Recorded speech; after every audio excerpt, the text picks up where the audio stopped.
Hello everyone, welcome back to another episode of r/PettyRevenge. In today's episode, my coworker refused to feed the client's animals, so I made her stay her whole shift. Drink all of my imported rum? Okay. Naked revenge on repeat JW's weekly harassment at home. Try to scam me at an auto shop? I'll let everyone else know about their services. Before we get started, make sure to subscribe so you will never miss a video. So let's get started. My coworker refused to feed the client's animals, so I made her stay her whole shift. I work for a 24-hour business. Basically, for each client, one person works 12 hours, then the other person comes and the first one leaves, and I stay another 12 hours, rinse and repeat. Well, today my regular day person was sick, so they called in a fill-in. We have to report things to the day person about the night shift. My replacement, showed up in a foul mood. I greeted her and started to explain the client. She cut me off and said, "Can you come in an hour early for me tonight? I have a church thing." I looked at the clock and it was 9 a.m. I had been there 13 hours and I still had a 30-minute drive home. I told her that she would have to take that up with our boss. She said the boss said to ask me. I told her I couldn't because I'd already lost an hour of off time and that would lose me another. I have to sleep sometime. She said, "Please." I said, "No, I can't lose that much sleep." Then she got the phone and started yelling, saying she shouldn't have said she'd fill in. I wasn't concerned cause it's not my business. I told her the animals needed to be fed in a few hours. She said, "I don't do animals." I asked, "What do you mean you don't do animals?" She just repeated herself. I asked, "So you're not going to feed them?" "I'm only asking because if you aren't, then I'll feed them before I leave." She snapped at me and told me to go home. I reiterated one more time that I was happy to feed them before I left.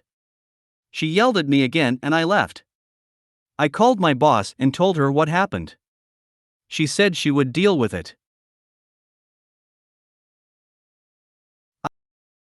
I assumed they would let her go home and replace her. Well, I was wrong. She's still there and now I'm not looking forward to reliving her tonight.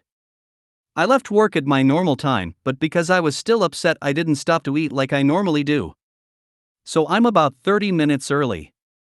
I thought of going in early, but instead I'm just sitting at a local coffee shop having a cuppa. I'm sorry, but you don't get to treat me like crap and expect me to turn around and do you a favor. If she had just left me alone, I 100% would have just gone in when I got there, but instead she had to be mean to not just me but to the animals. No, you get to stay your full 12 hours. I'll be there at my regular time. Foo Karen. Also, yes, my boss made sure the animals were fed. Drink all of my imported rum? Okay. A few months ago, I, 31F, went on a cruise where one of the stops was in Jamaica. They have a particular brand of rum that, among other flavors, one of them is chocolate. Thing is, you have to buy the chocolate flavor there. It can't be ordered online. Now, I'm not a huge drinker, but I really wanted this for special occasions. Because, I can't just pop down to Jamaica to buy more. About a month ago, I had a party. Enter my friend, Sally, 28F. Sally is a bit of a party girl, and she likes drinking. Friends know that I don't mind sharing the alcohol I have, but I had been pretty clear that I was saving the rest of this rum for later. I still had about half the bottle left. Well, the night goes on. Most people are pretty drunk. To my horror, I discover my special rum bottle sitting on my counter completely empty. I asked around, and it turns out that Sally had helped herself to it after she ran out of the booze she had brought. I kind of brushed it off, but I was a bit upset about it. Still, I didn't want to cause a scene over it. So I just waited.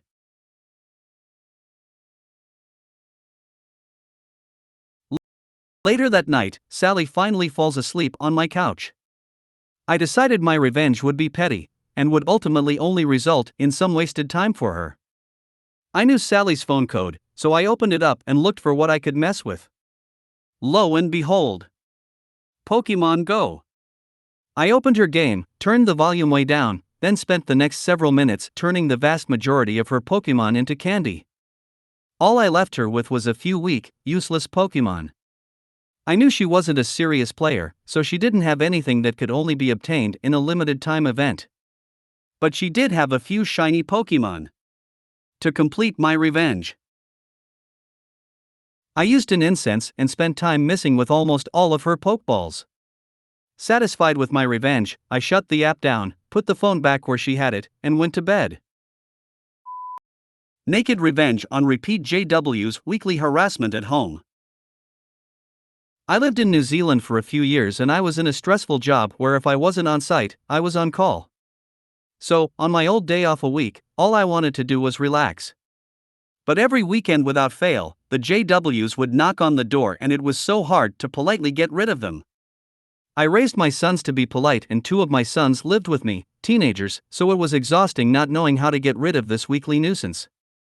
Never fear though, one of my son's friends moved in with us, a great big strapping lad, with a full long red hair and a Scottish name starting with H and a surname starting with of Mac.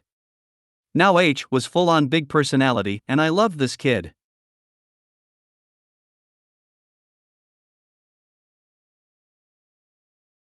After hearing me bemoan the expected knock, he got up, stripped down to the full Monty, and I presume full red below. At this point in time in shock I hands over my eyes, answered the door in full swing motion and told the JWs we were now practicing nudists and they were quite welcome to come but they had to leave their clothes at the door. After that, we watched them knock next door, cross the road from my place and then cross back over to my other side neighbor. I lived in that place for another 2 years and never had another visit. Try to scam me at an auto shop? I'll let everyone else know about their services. A while back I had a good deal on synthetic oil changes at Firestone. I took my car in there for a simple oil change and was sitting at the desk waiting for them to finish the billing and bring me my keys. I took this time to listen in on other consultations they were having in the room with 2 other customers. The salesman came out to consult with me, letting me know that my tires were 75% worn and ready to be replaced. Now at this point my tires were around 1 week old and had maybe 70 miles on them, probably still not in need of replacement. So I started asking questions loudly about the tire condition, showing mock concern and disbelief. Loud enough that everyone else could hear my conversation better than their own.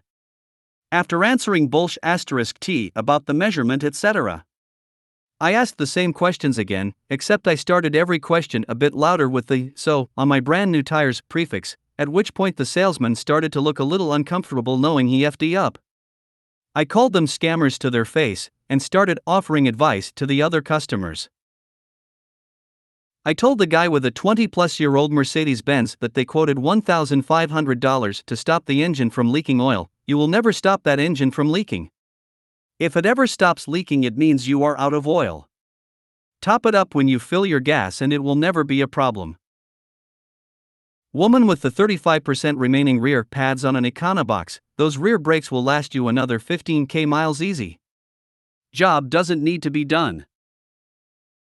Paid my bill and walked out. I assumed that the other people didn't get the recommended services, but didn't stick around to confirm.